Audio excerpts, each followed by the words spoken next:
It was over a year before I saw Dean again. I stayed home all that time, finished my book, and began going to school on the GI Bill of Rights.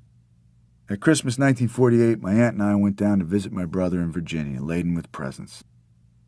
I had been writing to Dean, and he said he was coming east again. And I told him if so, he would find me in Testament, Virginia, between Christmas and New Year's. One day when all our Southern relatives were sitting around the parlor in Testament, gaunt men and women with old Southern soil in their eyes, talking in low, whining voices about the weather, the crops, and the general weary recapitulation of who had a baby, who got a new house, and so on, a mud-spattered 49 Hudson drew up in front of the house on the dirt road. I had no idea who it was. A weary young fellow, muscular and ragged in a T-shirt, unshaven, red-eyed, came to the porch and rang the bell. I opened the door and suddenly realized it was Dean. He had come all the way from San Francisco to my brother Rocco's door in Virginia, and in an amazingly short time, because I had just written my last letter telling where I was. In the car I could see two figures sleeping. "I'll be goddamned, Dean. Who's in the car?" Hello, man. It's Mary Lou and Ed Dunkel. We gotta have a place to wash up immediately. We're dog-tired." "But how did you get here so fast?" "Ah, man, that Hudson goes." "Where did you get it?" "I bought it with my savings. I've been working on the railroad, making $400 a month." There was utter confusion in the following hour. My Southern relatives had no idea what was going on, or who or what Dean, Mary Lou, and Ed Dunkel were. They dumbly stared. My aunt and my brother Rocky went in the kitchen to consult. There were in all 11 people in the little Southern house. Not only that, but my brother had just decided to move from that house, and half his furniture was gone. He and his wife and baby were moving closer to the town of Testament. They had bought a new parlor set, and their old one was going to my aunt's house in Patterson, though he hadn't yet decided how. When Dean heard this, he at once offered his services with the Hudson. He and I would carry the furniture to Patterson in 2 fast trips and bring my aunt back at the end of the second trip. This was going to save us a lot of money and trouble. It was agreed upon. My sister-in-law made a spread, and the 3 battered travelers sat down to eat. Mary Lou had not slept since Denver. I thought she looked older and more beautiful now. I learned that Dean had lived happily with Camille in San Francisco ever since that fall of 1947. He got a job on the railroad and made a lot of money. He became the father of a cute little girl, Amy Moriarty. Then suddenly he blew his top while walking down the street one day. He saw a 49 Hudson for sale and rushed to the bank for his entire roll. He bought the car on the spot. Ed Dunkel was with him. Now they were broke. Dean calmed Camille's fears and told her he'd be back in a month. "I'm going to New York and bring Sal back." She wasn't too pleased at this prospect. "But what is the purpose of all this? Why are you doing this to me?" It's nothing, darling. Sal has pleaded and begged with me to come and get him. It is absolutely necessary for me to... But we won't go into all these explanations, and I'll tell you why. No, listen, I'll tell you why." And he told her why, and of course it made no sense. Big tall Ed Dunkel also worked on the railroad. He and Dean had just been laid off during a seniority lapse because of the drastic reduction of crews. Ed had met a girl called Galatea who was living in San Francisco on her savings. These 2 mindless cads decided to bring the girl along to the east and have her foot the bill. Ed cajoled and pleaded. She wouldn't go unless he married her. In a whirlwind few days, Ed Dunkel married Galatea, with Dean rushing around to get the necessary papers, and a few days before Christmas, they rolled out of San Francisco at 70 miles per, headed for L.A. and the snowless Southern Road. In L.A., they picked up a sailor in a travel bureau and took him along for $15 worth of gas. He was bound for Indiana. They also picked up a woman with her idiot daughter for $4 gas fare to Arizona. Dean sat the idiot girl with him up front and dug her. All the way, man, such a gone sweet little soul. Oh, we talked of fires in the desert turning to a paradise and her parrot that swore in Spanish. Dropping off these passengers, they proceeded to Tucson. All along the way, Galatea Dunkel, Ed's new wife, kept complaining that she was tired and wanted to sleep in a motel. If this kept up, they'd spend all her money long before Virginia. 2 nights she forced to stop and blew tens on motels. By the time they got to Tucson, she was broke. Dean and Ed gave her the slip in a hotel lobby and resumed the voyage alone, with the sailor and without a qualm.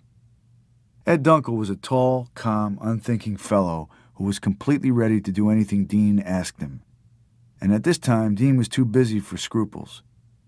He was roaring through Las Cruces, New Mexico, when he suddenly had an explosive yen to see his sweet first wife Mary Lou again. She was up in Denver.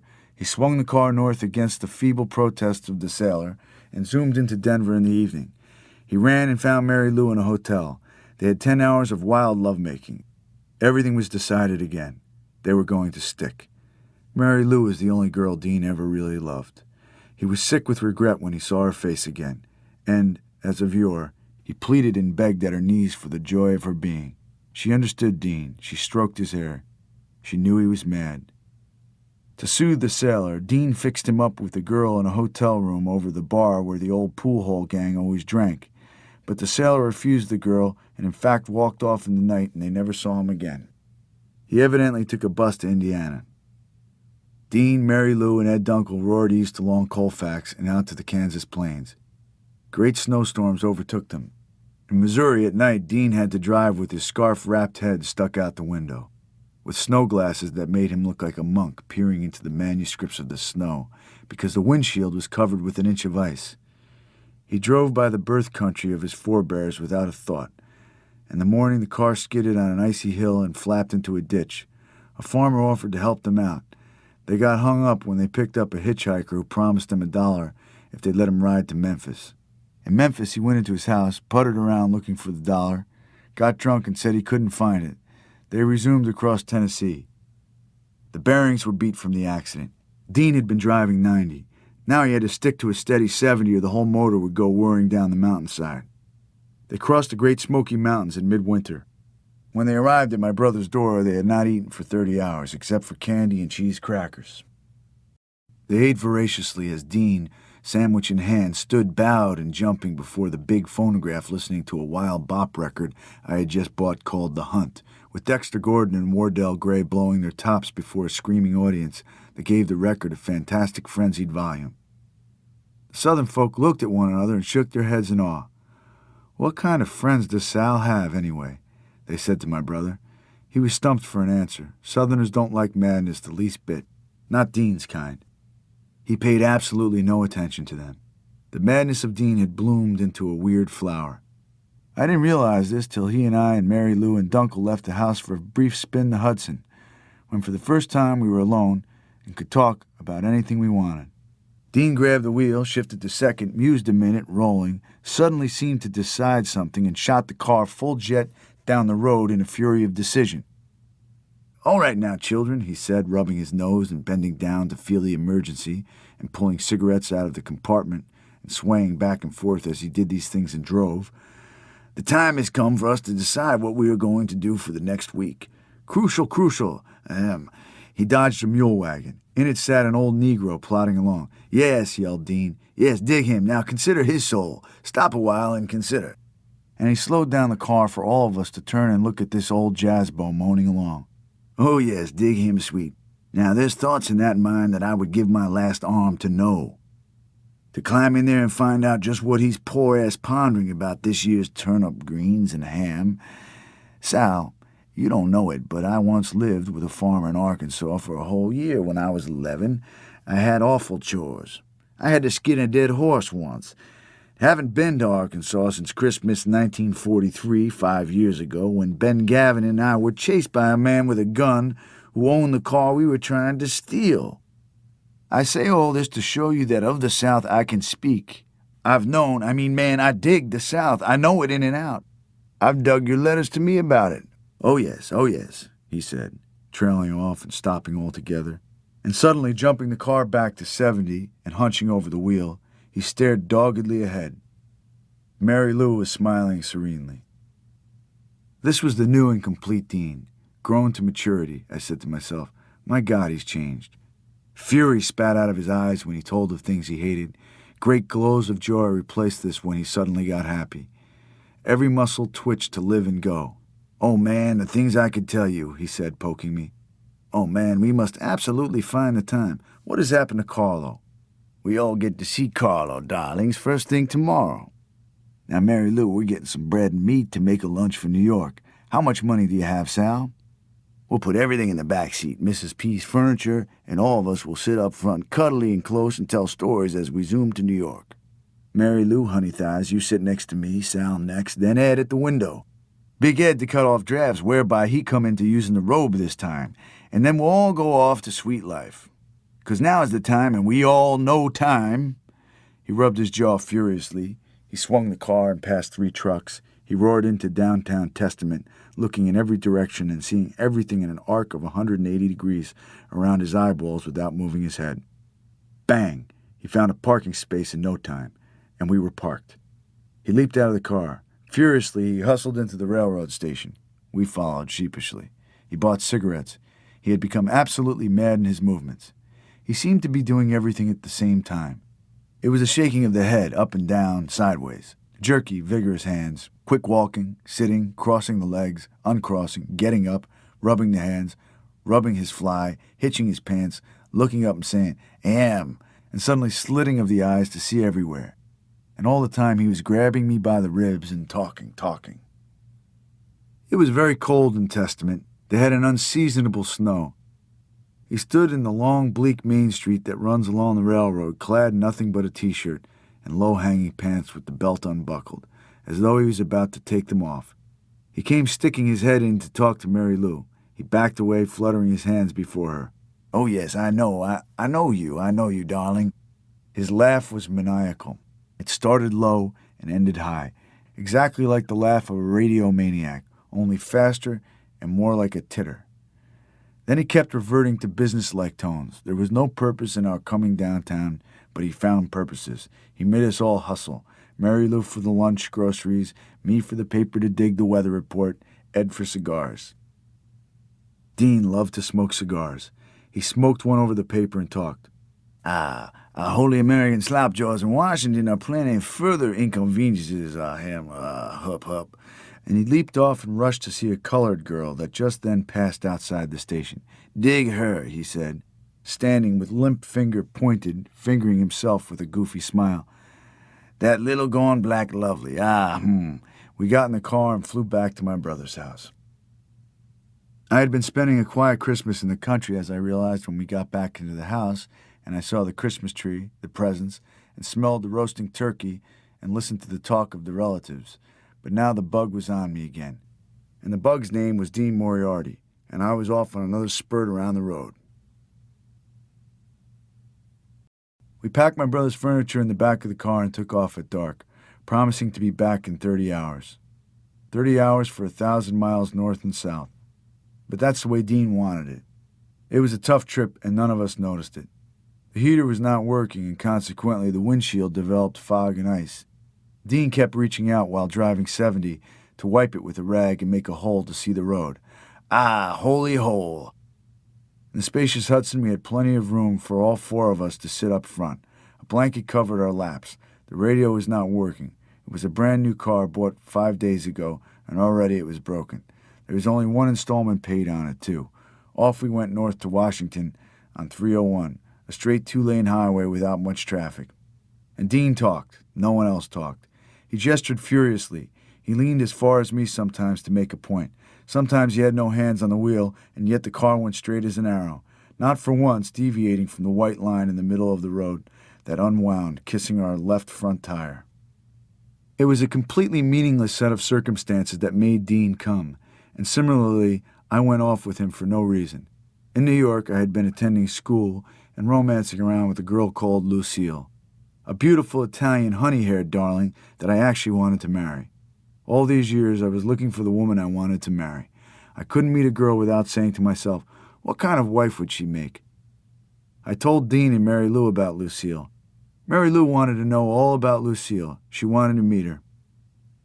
We zoomed through Richmond, Washington, Baltimore, and up to Philadelphia on a winding country road and talked.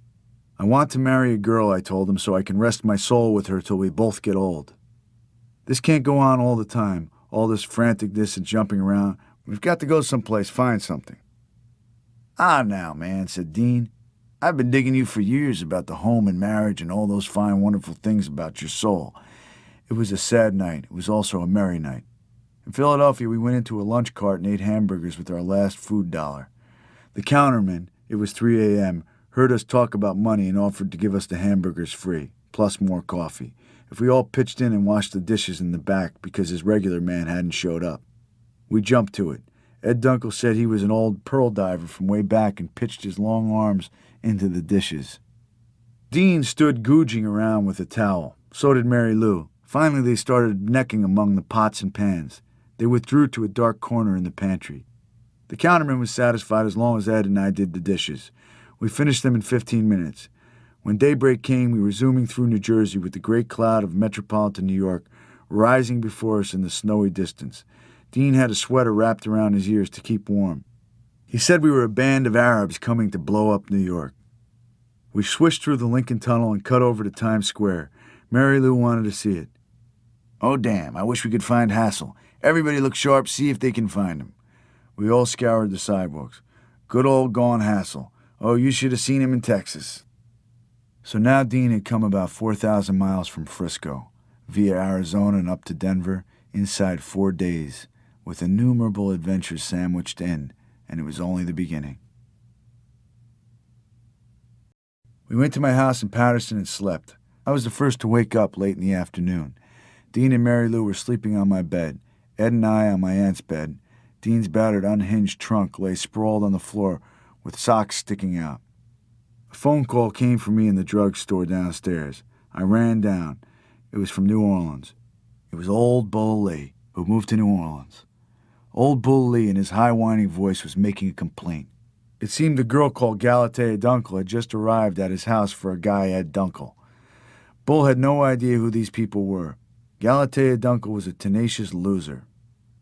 I told Bull to reassure her that Dunkel was with Dean and me, and that most likely we'd be picking her up in New Orleans on the way to the coast. Then the girl herself talked on the phone. She wanted to know how Ed was. She was all concerned about his happiness. "How did you get from Tucson to New Orleans?" I asked. She said she wired home for money and took a bus. She was determined to catch up with Ed because she loved him.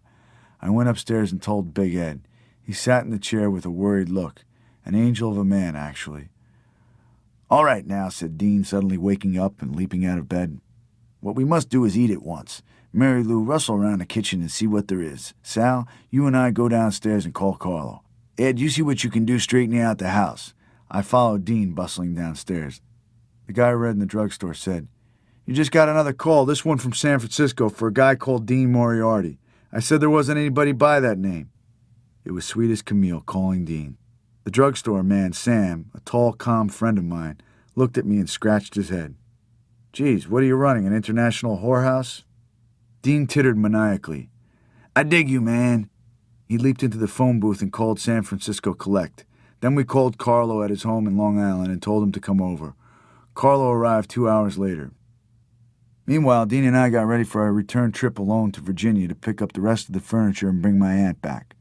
Carlo Marx came, poetry under his arm, and sat in an easy chair, watching us with beady eyes. For the first half hour, he refused to say anything. At any rate, he refused to commit himself. He had quieted down since the Denver doldrum days. The Dakar doldrums had done it. And Dakar, wearing a beard, he had wandered the back streets with little children who led him to a witch doctor who told him his fortune. He had snapshots of crazy streets with grass huts, the hip back end of Dakar.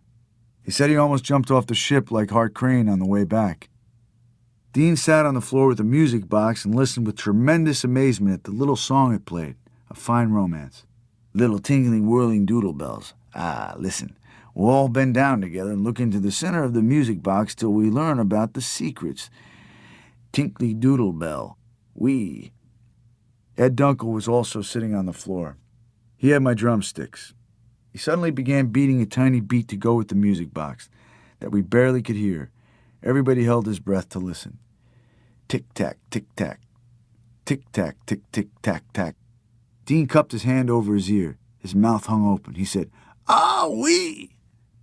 Carlo watched the silly madness with slitted eyes. Finally, he slapped his knee and said, "I have an announcement to make." "Yes? Yes?" "What is the meaning of this voyage to New York? What kind of sordid business are you on now? I mean, man, whither goest thou? Whither goest thou, America, in thy shiny car in the night?" "Whither goest thou?" echoed Dean, with his mouth open. We sat and didn't know what to say. There was nothing to talk about anymore. The only thing to do was go. Dean leaped up and said we were ready to go back to Virginia. He took a shower. I cooked up a big platter of rice with all that was left in the house. Mary Lou sewed his socks, and we were ready to go. Dean and Carlo and I zoomed into New York. We promised to see Carlo in 30 hours, in time for New Year's Eve. It was night. We left him at Times Square and went back through the expensive tunnel and into New Jersey and on the road. Taking turns at the wheel, Dean and I made Virginia in 10 hours. "Now, this is the first time we've been alone in a position to talk for years," said Dean. And he talked all night, as in a dream. We were zooming back through sleeping Washington and back in the Virginia wilds, crossing the Appomattox River at daybreak, pulling up at my brother's door at 8 a.m. And all this time, Dean was tremendously excited about everything he saw, everything he talked about, every detail of every moment that passed. He was out of his mind with real belief. "And of course now no one can tell us that there is no God. We've passed through all forms. You remember, Sal, when I first came to New York and I wanted Chad King to teach me about Nietzsche. You see how long ago? Everything is fine. God exists. We know time. Everything since the Greeks has been predicted wrong. You can't make it with geometry and geometrical systems of thinking. It's all this." He wrapped his finger in his fist. The car hugged the line straight and true. "And not only that, but we both understand that I couldn't have time to explain why I know and you know God exists." At one point I moaned about life's troubles, how poor my family was, how much I wanted to help Lucille, who was also poor and had a daughter. Troubles, you see, is the generalization word for what God exists in. The thing is to not get hung up. "My head rings," he cried, clasping his head.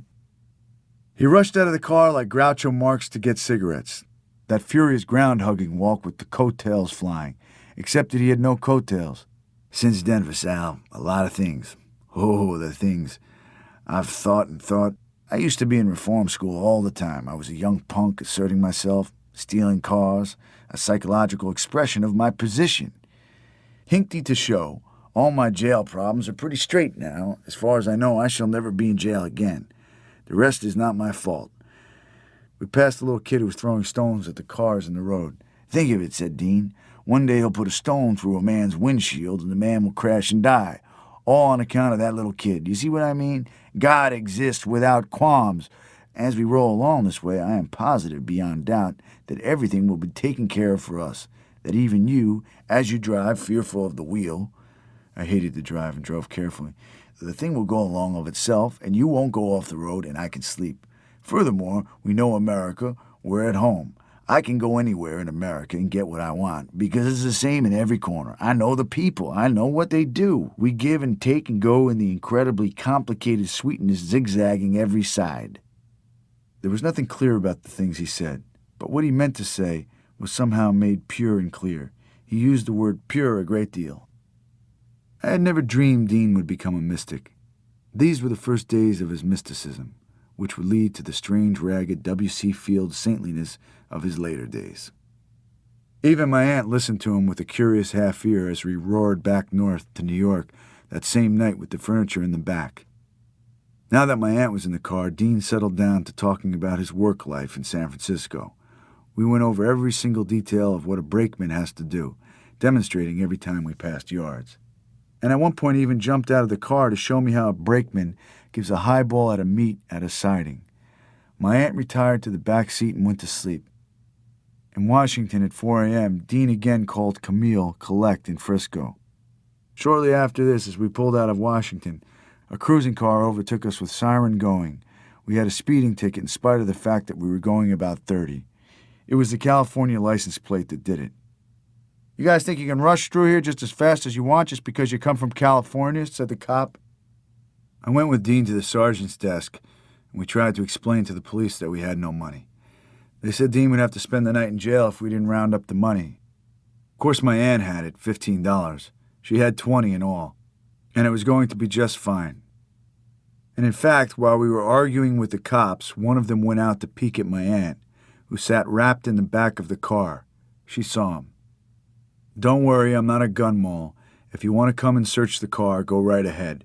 I'm going home with my nephew, and this furniture isn't stolen. It's my niece's. She just had a baby and she's moving to her new house. This flabbergasted Sherlock, and he went back in the station house. My aunt had to pay the fine for Dean or we'd be stuck in Washington. I had no license. He promised to pay it back, and he actually did, exactly a year and a half later, and to my aunt's pleased surprise. My aunt, a respectable woman hung up in this sad world, and well she knew the world. She told us about the cop.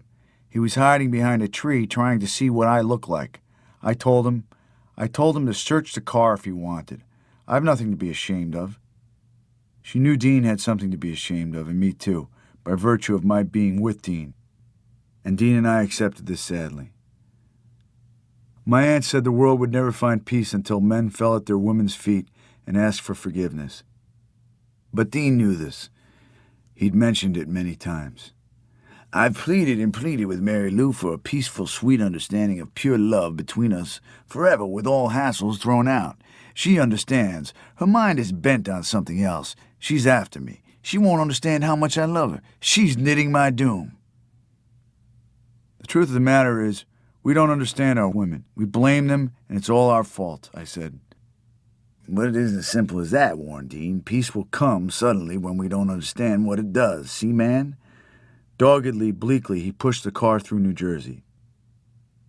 At dawn, I drove into Patterson as he slept in the back. We arrived at the house at 8 in the morning to find Mary Lou and Ed Dunkel sitting around smoking butts from the ashtray. They hadn't eaten since Dean and I left.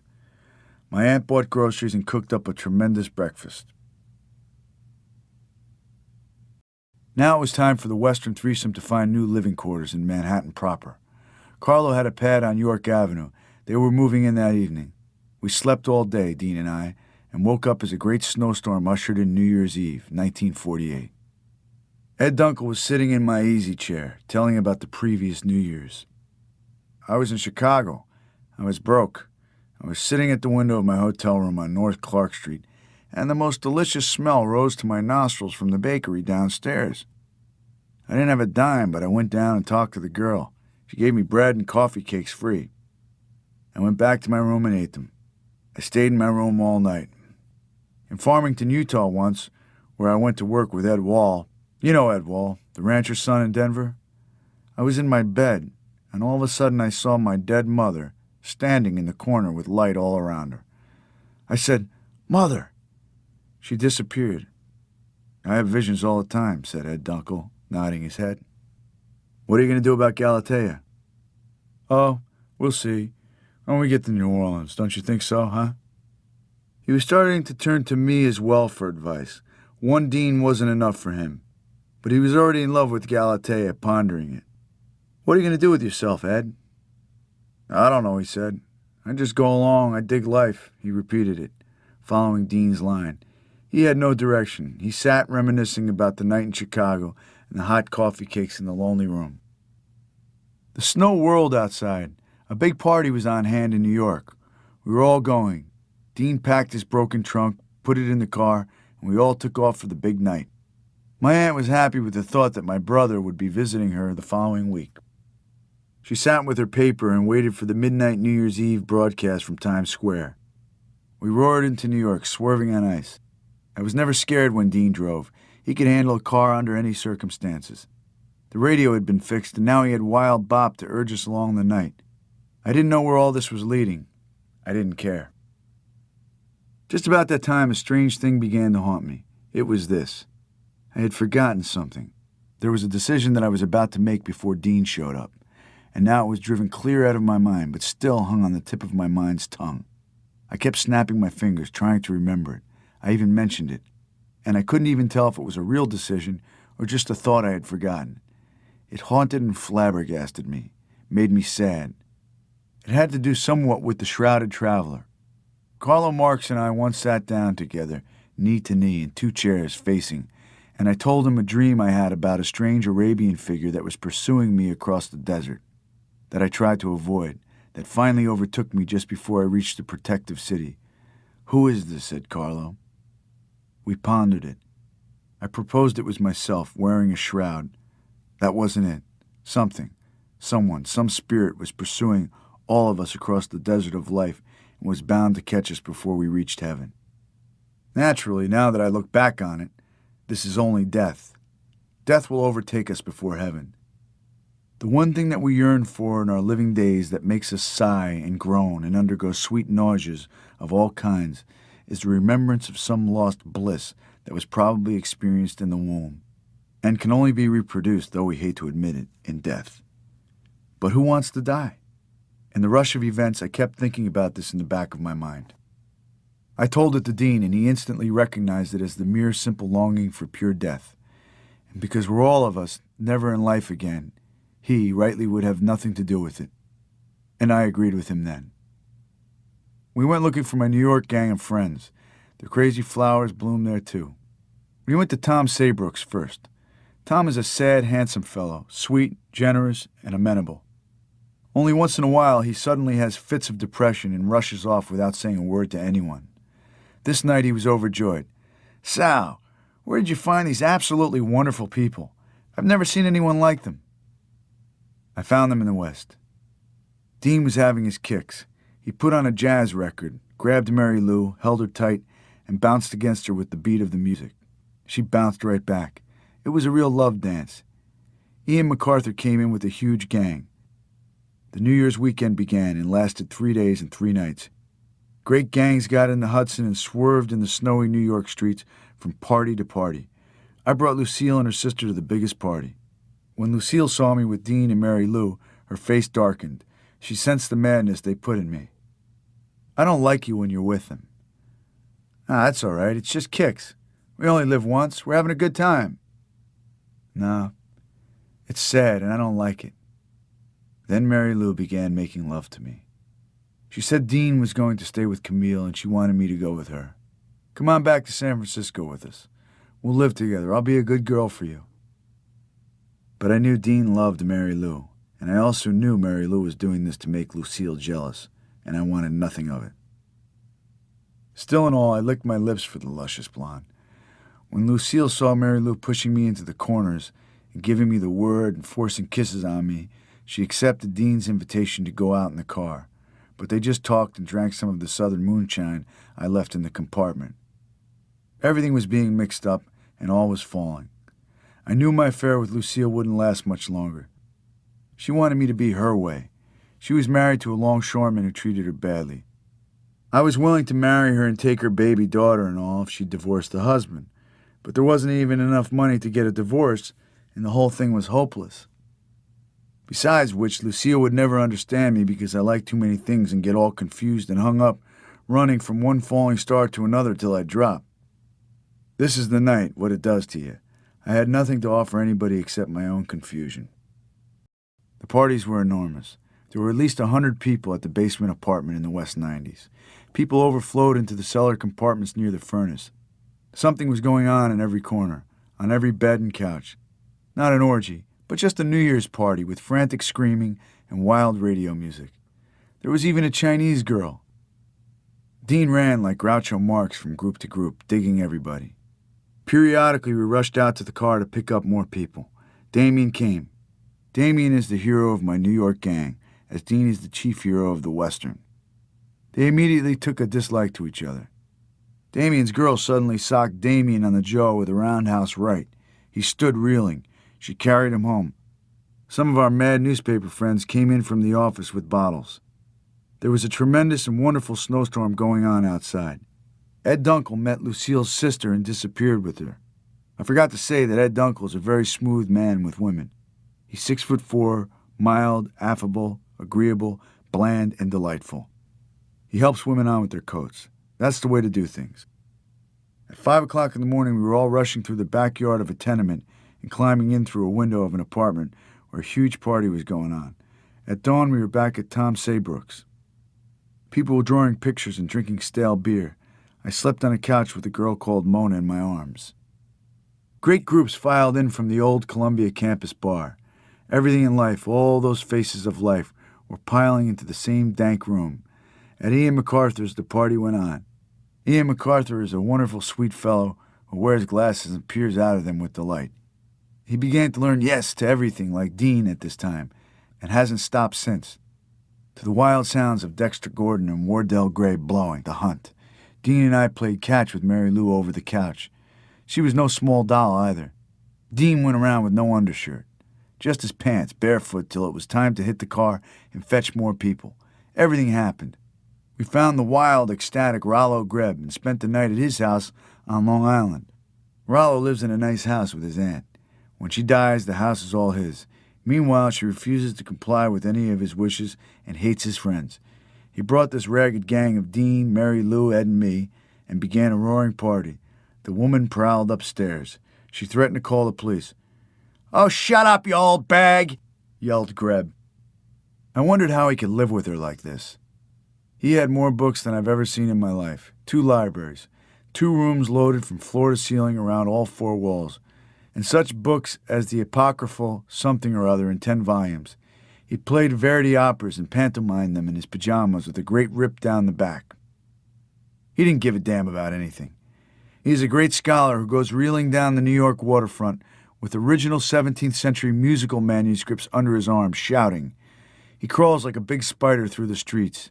His excitement blew out of his eyes in stabs of fiendish light. He rolled his neck in spastic ecstasy. He lisped, he writhed, he flopped, he moaned, he howled. He fell back in despair. He could hardly get a word out, he was so excited with life. Dean stood before him with head bowed, repeating over and over again, "Yes, yes, yes." He took me into a corner. "That Rollo Greb is the greatest, most wonderful of all. That's what I was trying to tell you. That's what I want to be. I want to be like him.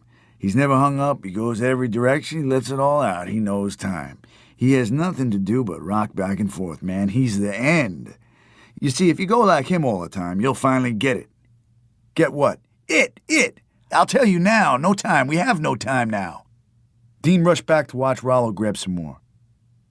George Shearing, the great jazz pianist, Dean said was exactly like Rollo Greb. Dean and I went to see Shearing at Birdland in the midst of the long, mad weekend. The place was deserted. We were the first customers, 10 o'clock. Shearing came out blind, led by the hand to his keyboard. He was a distinguished-looking Englishman, with a stiff white collar, slightly beefy, blond, with a delicate English summer's night air about him that came out in the first rippling, sweet number he played as the bass player leaned to him reverently and thrummed the beat. The drummer, Denzel Best, sat motionless, except for his wrists snapping the brushes. And Shearing began to rock. A smile broke over his ecstatic face. He began to rock in the piano seat, back and forth, slowly at first. Then the beat went up, and he began rocking fast. His left foot jumped up with every beat. His neck began to rock crookedly. He brought his face down to the keys. He pushed his hair back. His combed hair dissolved. He began to sweat. The music picked up. The bass player hunched over and socked it in. Faster and faster. It seemed faster and faster, that's all. Shearing began to play his chords. They rolled out of the piano in great rich showers. You'd think the man wouldn't have time to line them up. They rolled and rolled like the sea. Folks yelled for him to go. Dean was sweating. The sweat poured down his collar. "There he is. That's him, old God Shearing. Yes. And Shearing was conscious of the madman behind him. He could hear every one of Dean's gasps and imprecations. He could sense it, though he couldn't see. "That's right," Dean said. "Yes." Shearing smiled. He rocked. Shearing rose from the piano, dripping with sweat. These were his great 1949 days, before he became cool and commercial. When he was gone, Dean pointed to the empty piano seat. "God's empty chair," he said. On the piano, a horn sat. Its golden shadow made a strange reflection along the desert caravan painted on the wall behind the drums. God was gone. It was the silence of his departure. It was a rainy night. It was the myth of the rainy night. Dean was pop-eyed with awe. This madness would lead nowhere. I didn't know what was happening to me, and I suddenly realized it was only the tea that we were smoking. Dean had bought some in New York. It made me think that everything was about to arrive. The moment when you know all and everything is decided forever. I left everybody and went home to rest. My aunt said I was wasting my time hanging around with Dean and his gang. I knew that was wrong, too. Life is life, and kind is kind. What I wanted was to take one more magnificent trip to the West Coast and get back in time for the spring semester in school. And what a trip it turned out to be. I only went along for the ride and to see what else Dean was going to do. And finally, also knowing Dean would go back to Camille in Frisco, I wanted to have an affair with Mary Lou. We got ready to cross the groaning continent again. I drew my GI check and gave Dean $18 to mail to his wife.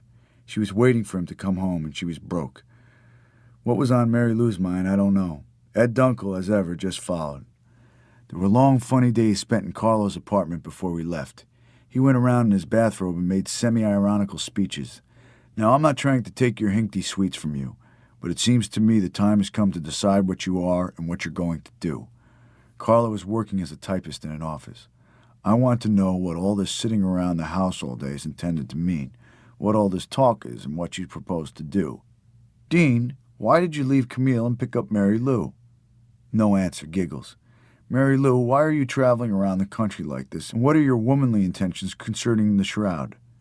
Same answer. Ed Dunkel, why did you abandon your new wife in Tucson, and what are you doing here sitting on your big fat ass? Where's your home? What's your job? Ed Dunkel bowed his head in genuine befuddlement. Sal, how comes that you've fallen on such sloppy days, and what have you done with Lucille? He adjusted his bathrobe and sat facing us all. The days of wrath are yet to come. The balloon won't sustain you much longer, and not only that, but it's an abstract balloon. You'll all go flying to the West Coast and come staggering back in search of your stone. In these days, Carlo had developed a tone of voice which he hoped sounded like what he called the voice of rock. The whole idea was to stun people into the realization of the rock. You pin a dragon to your hats, he warned us. You're up in the attic with the bats.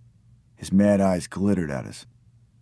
Since the Dakar doldrums, he had gone through a terrible period which he called the Holy Doldrums, or Harlem Doldrums, when he lived in Harlem in midsummer and at night woke up in his lonely room and heard the great machine descending from the sky, and when he walked on 125th Street underwater with all the other fish.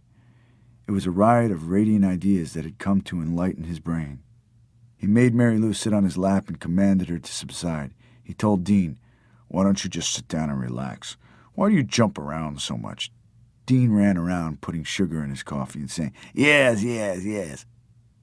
At night, Ed Dunkel slept on the floor on cushions. Dean and Mary Lou pushed Carlo out of bed, and Carlo sat up in the kitchen over his kidney stew, mumbling the predictions of the rock. I came in daze and watched everything. Ed Dunkel said to me, "Last night I walked clear down to Times Square, and just as I arrived, I suddenly realized I was a ghost. It was my ghost walking on the sidewalk." He said these things to me without comment, nodding his head emphatically. 10 hours later, in the midst of someone else's conversation, Ed said, "Yep, it was my ghost walking on the sidewalk." Suddenly, Dean leaned to me earnestly and said, "Sal, I have something to ask you, very important to me. I wonder how you'll take it. We're buddies, aren't we?" "Sure are, Dean." He almost blushed. Finally, he came out with it. He wanted me to work Mary Lou. I didn't ask him why, because I knew he wanted to see what Mary Lou was like with another man. We were sitting in Ritzy's bar when he proposed the idea. We'd spent an hour walking Times Square, looking for hassle. Ritzy's bar is the hoodlum bar of the streets around Times Square. It changes names every year. You walk in there and you don't see a single girl, even in the booths.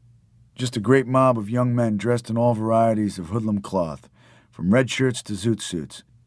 It is also the hustler's bar. The boys who make a living among the sad old homos of the 8th Avenue night. Dean walked in there with his eyes slitted to see every single face. There were wild Negro queers, sullen guys with guns, shiv-packing seamen, thin, non-committal junkies, and an occasional well-dressed middle-aged detective posing as a bookie and hanging around half for interest, half for duty. It was the typical place for Dean to put down his request. All kinds of evil plans are hatched in Ritzy's bar. You can sense it in the air, and all kinds of mad sexual routines are initiated to go with them. The safecracker proposes not only a certain loft on 14th Street to the hoodlum, but that they sleep together. Kinsey spent a lot of time in Ritzy's bar, interviewing some of the boys. I was there the night his assistant came, in 1945. Hassel and Carlo were interviewed. Dean and I drove back to the pad and found Mary Lou in bed. Dunkel was roaming his ghost around New York. Dean told her what he had decided. She said she was pleased. I wasn't so sure myself. I had to prove that I'd go through with it. The bed had been the deathbed of a big man and sagged in the middle. Mary Lou lay there, with Dean and myself on each side of her, poised on the up-jutting mattress ends, not knowing what to say. I said, hell, I can't do this. Go on, man, you promised, said Dean. What about Mary Lou, I said. Come on, Mary Lou, what do you think? Go ahead, she said. She embraced me, and I tried to forget old Dean was there. Every time I realized he was there in the dark, listening for every sound, I couldn't do anything but laugh. It was horrible. We must all relax, said Dean. I'm afraid I can't make it. Why don't you go in the kitchen a minute? Dean did so. Mary Lou was so lovely, but I whispered, wait until we be lovers in San Francisco. My heart isn't in it. I was right, she could tell. It was three children of the earth trying to decide something in the night and having all the weight of past centuries ballooning in the dark before them. There was a strange quiet in the apartment. I went and tapped Dean and told him to go to Mary Lou, and I retired to the couch. I could hear Dean, blissful and blabbering and frantically rocking. Only a guy who spent 5 years in jail can go to such maniacal, helpless extremes. Beseeching at the portals of the soft source, mad with a completely physical realization of the origins of life bliss, blindly seeking to return the way he came. This is the result of years looking at sexy pictures behind bars, looking at the legs and breasts of women in popular magazines, evaluating the hardness of the steel halls and the softness of the woman who is not there. Prison is where you promise yourself the right to live. Dean had never seen his mother's face. Every new girl, every new wife, every new child was an addition to his bleak impoverishment. Where was his father? Old bum Dean Moriarty, the tinsmith, riding freights, working as a scullion in the railroad cook shacks, stumbling down, crashing in Wino Alley nights, expiring on coal piles, dropping his yellow teeth one by one in the gutters of the West. Dean had every right to die the sweet deaths of complete love of his Mary Lou. I didn't want to interfere. I just wanted to follow. Carlo came back at dawn and put on his bathrobe. He wasn't sleeping any more those days. Ech, he screamed. He was going out of his mind from the confusion of jam on the floor, pants, dresses thrown around, cigarette butts, dirty dishes, open books. It was a great forum we were having. Every day the world groaned to turn, and we were making our appalling studies of the night. Mary Lou was black and blue from a fight with Dean about something. His face was scratched. It was time to go. We drove to my house, a whole gang of 10, to get my bag and call old Bull Lee in New Orleans from the phone in the bar where Dean and I had our first talk years ago when he came to my door to learn to write. We heard Bull's whining voice 1,800 miles away. Say, what do you boys expect me to do with this Galatea Dunkel? She's been here 2 weeks now, hiding in her room, refusing to talk to either Jane or me. Have you got this character Ed Dunkel with you? For Christ's sakes, bring him down and get rid of her. She's sleeping on our best bedroom and she's run clear out of money. This ain't a hotel. He assured Bull with whoops and cries over the phone. There was Dean, Mary Lou, Carlo, Dunkel, me, Ian MacArthur, his wife, Tom Saybrook. God knows who else, all yelling and drinking beer over the phone at befuddled Bull, who above all things hated confusion. Well, he said, maybe you'll make better sense when you gets down here. If you gets down here. I said goodbye to my aunt and promised to be back in 2 weeks and took off for California again. It was drizzling and mysterious at the beginning of our journey. I could see that it was all going to be one big saga of the mist. Woo-wee! Yelled Dean. Here we go.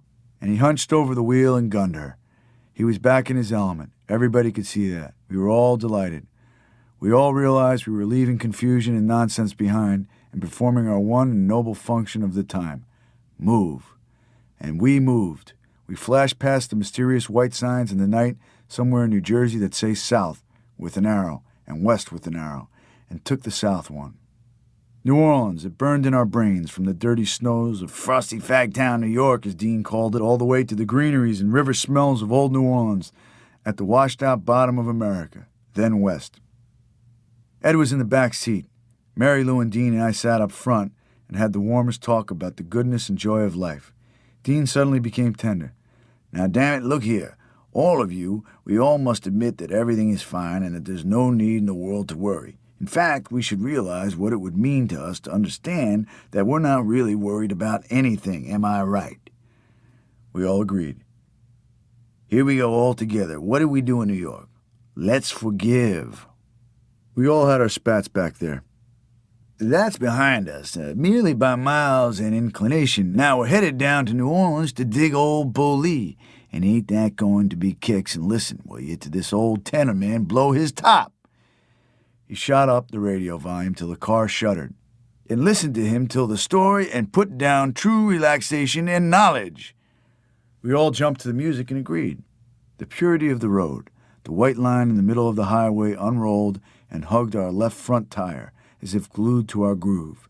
Dean hunched his muscular neck, T-shirted in the winter night, and blasted the car along.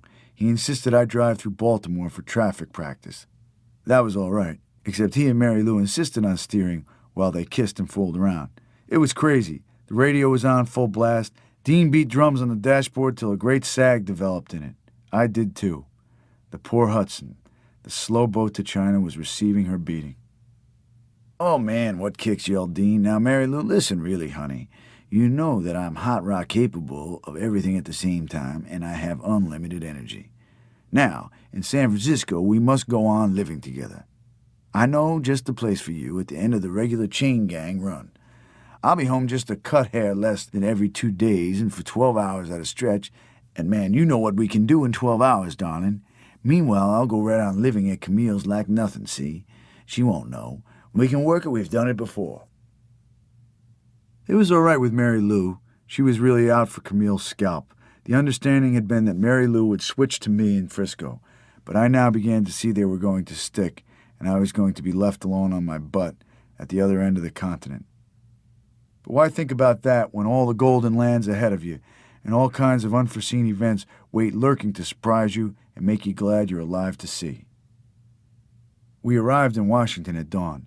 It was the day of Harry Truman's inauguration for his second term. Great displays of war might were lined along Pennsylvania Avenue as we rolled by in our battered boat. There were B-29s, PT boats, artillery, all kinds of war material that looked murderous in the snowy grass. The last thing was a regular small ordinary lifeboat that looked pitiful and foolish. Dean slowed down to look at it. He kept shaking his head in awe. "What are these people up to? Harry's sleeping somewhere in this town. Good old Harry, man from Missouri, as I am. That must be his own boat." Dean went to sleep in the back seat and Dunkel drove. We gave him specific instructions to take it easy. No sooner were we snoring than he gunned the car up to 80, bad bearings and all, and not only that, but he made a triple pass at a spot where a cop was arguing with a motorist. He was in the fourth lane of a 4-lane highway, going the wrong way. Naturally, the cop took after us with his siren whining. We were stopped. He told us to follow him to the station house. There was a mean cop in there who took an immediate dislike to Dean. He could smell jail all over him. He sent his cohort outdoors to question Mary Lou and me privately. They wanted to know how old Mary Lou was. They were trying to whip up a Mann Act idea, but she had her marriage certificate. Then they took me aside alone and wanted to know who was sleeping with Mary Lou. Her husband, I said quite simply. They were curious. Something was fishy. They tried some amateur Sherlocking by asking the same questions twice, expecting us to make a slip. I said, "Those two fellows are going back to work on the railroad in California. This is the short one's wife, and I'm a friend on a 2-week vacation from college." The cop smiled and said, "Yeah? Is that really your own wallet?" Finally, the mean one inside fined Dean $25. We told them we only had 40 to go all the way to the coast. They said that made no difference to them. When Dean protested, the mean cop threatened to take him back to Pennsylvania and slap a special charge on him. "What charge?" "Never mind what charge. Don't worry about that, wise guy." We had to give him the 25. But first, Ed Dunkel, the culprit, offered to go to jail. Dean considered it. The cop was infuriated. He said, "If you let your partner go to jail, I'm taking you back to Pennsylvania right now. You hear that?" All we wanted to do was go. "Another speeding ticket in Virginia and you lose your car," said the mean cop as a parting volley. Dean was red in the face. We drove off silently. It was just like an invitation to steal to take our trip money away from us. They knew we were broke and had no relatives on the road to wire to for money. The American police are involved in psychological warfare against those Americans who don't frighten them with imposing papers and threats. It's a Victorian police force. It peers out of musty windows and wants to inquire about everything, and can make crimes if crimes don't exist to its satisfaction. 9 lines of crime, 1 of boredom, said Louis Ferdinand Céline. Dean was so mad he wanted to come back to Virginia and shoot the cop as soon as he had a gun. Pennsylvania, he scoffed. I wish I knew what the charge was. Vague, probably. Take all my money and charge me vague. Those guys have it so damn easy. They'll out and shoot you if you complain, too. There was nothing to do but get happy with ourselves again and forget about it. When we got through Richmond, we began forgetting about it, and soon everything was okay. Now we had $15 to go all the way. We'd have to pick up hitchhikers and bum quarters off them for gas. In the Virginia wilderness, suddenly we saw a man walking on the road. Dean zoomed to a stop. I looked back and said he was only a bum and probably didn't have a cent. We'll just pick him up for kicks, Dean laughed. The man was a ragged, bespectacled mad type, walking along, reading a paperbacked, muddy book he'd found in a culvert by the road. He got in the car and went right on reading.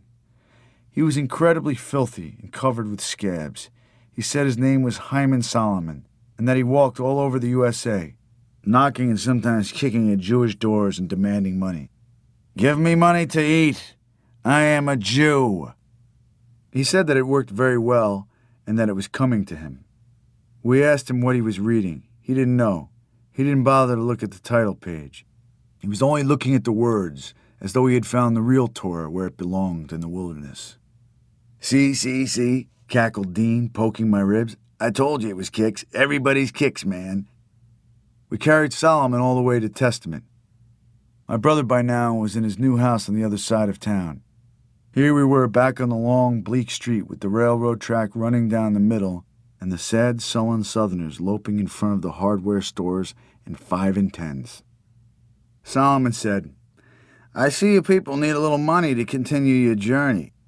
You wait for me and I'll go hustle up a few dollars at a Jewish home and I'll go along with you as far as Alabama. Dean was all beside himself with happiness. He and I rushed off to buy bread and cheese spread for a lunch in the car. Mary Lou and Ed waited in the car. We spent 2 hours in Testament waiting for Hyman Solomon to show up. He was hustling for his bread somewhere in town, but we couldn't see him. The sun began to grow red and late. Solomon never showed up, so we roared out of Testament.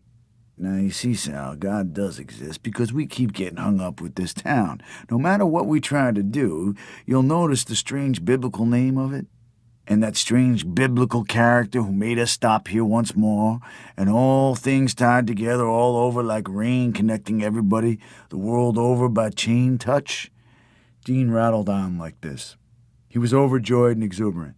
He and I suddenly saw the whole country like an oyster for us to open. And the pearl was there. The pearl was there. Off we roared south. We picked up another hitchhiker. This was a sad young kid who said he had an aunt who owned a grocery store in Dunn, North Carolina, right outside Fayetteville.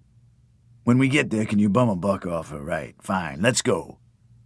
We were in Dunn in an hour at dusk. We drove to where the kid said his aunt had the grocery store.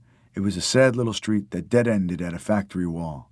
There was a grocery store, but there was no aunt. We wondered what the kid was talking about. We asked him how far he was going. He didn't know. It was a big hoax. Once upon a time, in some lost back-alley adventure, he had seen the grocery store in Dunn, and it was the first story that popped into his disordered, feverish mind. We bought him a hot dog, but Dean said we couldn't take him along because we needed room to sleep and room for hitchhikers who could buy a little gas. This was sad but true. We left him in Dunn at nightfall. I drove through South Carolina and beyond Macon, Georgia, as Dean, Mary Lou, and Ed slept. All alone in the night, I had my own thoughts and held the car to the white line in the holy road. What was I doing? Where was I going? I'd soon find out. I got dog-tired beyond Macon and woke up Dean to resume. We got out of the car for air, and suddenly both of us were stoned with joy to realize that in the darkness all around us was fragrant green grass and the smell of fresh manure and warm water. We're in the South. We've left the winter. Faint daybreak illuminated green shoots by the side of the road. I took a deep breath. A locomotive howled across the darkness, Mobile-bound. So were we. I took off my shirt and exulted.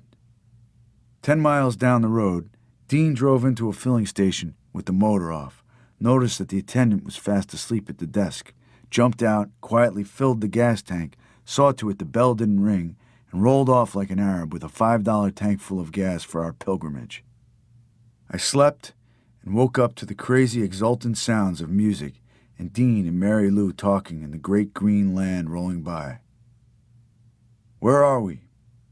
"Just past the tip of Florida, man. Flomatin, it's called." Florida. We were rolling down to the coastal plain in Mobile. Up ahead were great soaring clouds of the Gulf of Mexico. It was only 32 hours since we said goodbye to everybody in the dirty snows of the north. We stopped at a gas station, and there Dean and Mary Lou played piggyback around the tanks. And Dunkel went inside and stole 3 packs of cigarettes without trying. We were fresh out. Rolling into Mobile over the long tidal highway, we all took our winter clothes off and enjoyed the southern temperature. This was when Dean started telling his life story, and when beyond Mobile came upon an obstruction of wrangling cars at a crossroads, and instead of slipping around them, just balled right through the driveway of a gas station and went right on without relaxing his steady Continental 70. We left gaping faces behind us. He went right on with his tale. "I tell you, it's true. I started at 9 with a girl called Millie Mayfair in back of Rod's garage on Grant Street. Same street Carl lived on in Denver. That's where my father was still working at the smithies a bit. I remember my aunt yelling out the window, 'What are you doing down there in the back of the garage?' Oh, honey, Mary Lou, if I'd only known you then, wow, how sweet you must have been at 9. He tittered maniacally. He stuck his finger in her mouth and licked it. He took her hand and rubbed it over himself. She just sat there smiling serenely. Big long Ed Dunkel sat looking out the window, talking to himself. "Yes, sir. I thought I was a ghost that night." He was also wondering what Galatea Dunkel would say to him in New Orleans. Dean went on. "One time I rode a freight from New Mexico clear to L.A. I was 11 years old, lost my father at a sighting. We were all in a hobo jungle. I was with a man called Big Red. My father was out drunk in a boxcar. It started to roll. Big Red and I missed it. I didn't see my father for months. I rode a long freight all the way to California, really flying, first-class freight, a desert zipper. All the way I rode over the couplings. You can imagine how dangerous. I was only a kid. I didn't know, clutching a loaf of bread under one arm and the other hooked around a brake bar. This is no story. This is true. When I got to L.A., I was so starved for milk and cream, I got a job in a dairy, and the first thing I did was drink 2 quarts of heavy cream and puked." "Poor Dean," said Mary Lou, and she kissed him. He stared ahead proudly. He loved her. We were suddenly driving along the blue waters of the Gulf, and at the same time a momentous mad thing began on the radio. It was the Chicken Jazz and Gumbo disc jockey show from New Orleans. All mad jazz records, colored records, with the disc jockey saying, "Don't worry about nothing." We saw New Orleans and the night ahead of us with joy. Dean rubbed his hands over the wheel. "Now we're going to get our kicks." At dusk, we were coming into the humming streets of New Orleans. "Oh, smell the people," yelled Dean, with his face out the window sniffing. "Ah, God, life." He swung around a trolley. "Yes." He darted the car and looked in every direction for girls. "Look at her." The air was so sweet in New Orleans, it seemed to come in soft bandanas. You could smell the river and really smell the people, and mud and molasses, and every kind of tropical exhalation with your nose suddenly removed from the dry ices of a northern winter. We bounced in our seats. "And dig her," yelled Dean, pointing at another woman. "Oh, I love, love, love women. I think women are wonderful. I love women." He spat out the window. He groaned. He clutched his head. Great beads of sweat fell from his forehead from pure excitement and exhaustion. We bounced the car up on the Algiers ferry and found ourselves crossing the Mississippi River by boat. "Now we must all get in and dig the river and the people and smell the world," said Dean, bustling with sunglasses and cigarettes and leaping out of the car like a jack-in-the-box. We followed. On rails we leaned and looked at the great brown father of waters rolling down from mid-America like the torrent of broken souls, bearing Montana logs and Dakota muds and Iowa vales and things that had drowned in Three Forks, where the secret began in ice. Smoky New Orleans receded on one side. Old sleepy Algiers with its warped wood sides bumped us on the other. Negroes were working in the hot afternoon. stoking the ferry furnaces that burned red and made our tires smell. Dean dug them, hopping up and down in the heat. He rushed around the deck and upstairs with his baggy pants hanging halfway down his belly. Suddenly I saw him eagering on the flying bridge. I expected him to take off on wings. I heard his mad laugh all over the boat. Mary Lou was with him. He covered everything in a jiffy, came back with the full story, jumped in the car just as everybody was tooting to go, and we slipped off, passing 2 or 3 cars in a narrow space, and found ourselves darting through Algiers. Where, Dean was yelling. We decided first to clean up at a gas station and inquire for Bull's whereabouts. Little children were playing in the drowsy river sunset. Girls were going by with bandanas and cotton blouses and bare legs. Dean ran up the street to see everything. He looked around, he nodded, he rubbed his belly. Big Ed sat back in the car with his hat over his eyes, smiling at Dean. I sat on the fender. Mary Lou was in the woman's john. From bushy shores where infinitesimal men fished with sticks, and from delta sleeps that stretched up along the reddening land, the big humpbacked river, with its main stream leaping, came coiling around Algiers like a snake, with a nameless rumble. Drowsy, peninsular Algiers, with all her bees and shanties, was like to be washed away someday. The sun slanted, bugs flip-flopped, the awful waters groaned. We went to old Bull Lee's house outside town near the river levee. It was on a road that ran across a swampy field. The house was a dilapidated old heap with sagging porches running around and weeping willows in the yard. The grass was a yard high, old fences leaned, old barns collapsed. There was no one in sight. We pulled right into the yard and saw washtubs on the back porch. I got out and went to the screen door. Jane Lee was standing in it with her eyes cupped toward the sun. "Jane," I said, "it's me. It's us." She knew that. "Yes, I know. Bull isn't here right now. Isn't that a fire or something over there?" We both looked toward the sun. "You mean the sun?" "Of course I don't mean the sun. I heard sirens that way. Don't you know a peculiar glow?" It was toward New Orleans. The clouds were strange. "I don't see anything," I said. Jane snuffed down her nose. "Same old paradise." That was the way we greeted each other after 4 years. Jane used to live with my wife and me in New York. "And is Galatea Dunkel here?" I asked. Jane was still looking for her fire. In those days she ate 3 tubes of Benzedrine paper a day. Her face, once plump and Germanic and pretty, had become stony and red and gaunt. She had caught polio in New Orleans and limped a little. Sheepishly, Dean and the gang came out of the car and more or less made themselves at home. Galatea Dunkel came out of her stately retirement in the back of the house to meet her tormentor. Galatea was a serious girl. She was pale and looked like tears all over. Big Ed passed his hand through his hair and said hello. She looked at him steadily. "Where have you been? Why did you do this to me?" She gave Dean a dirty look. She knew the score. Dean paid absolutely no attention. What he wanted now was food. He asked Jane if there was anything. The confusion began right there. Poor Bull came home in his Texas Chevy and found his house invaded by maniacs. But he greeted me with a nice warmth I hadn't seen in him for a long time. He had bought this house in New Orleans with some money he had made growing black-eyed peas in Texas with an old college schoolmate whose father, a mad paretic, had died and left a fortune. Bull himself only got $50 a week from his own family, which wasn't too bad except that he spent almost that much per week on his drug habit, and his wife was also expensive, gobbling up about $10 worth of Benny tubes a week. Their food bill was the lowest in the country.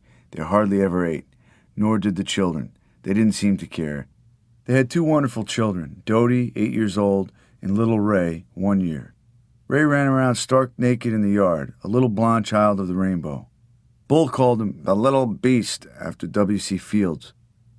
Bull came driving into the yard and unrolled himself from the car, bone by bone, and came over warily, wearing glasses, felt hat, shabby suit, long, lean, strange, and laconic, saying, "Why, Sal, you finally got here.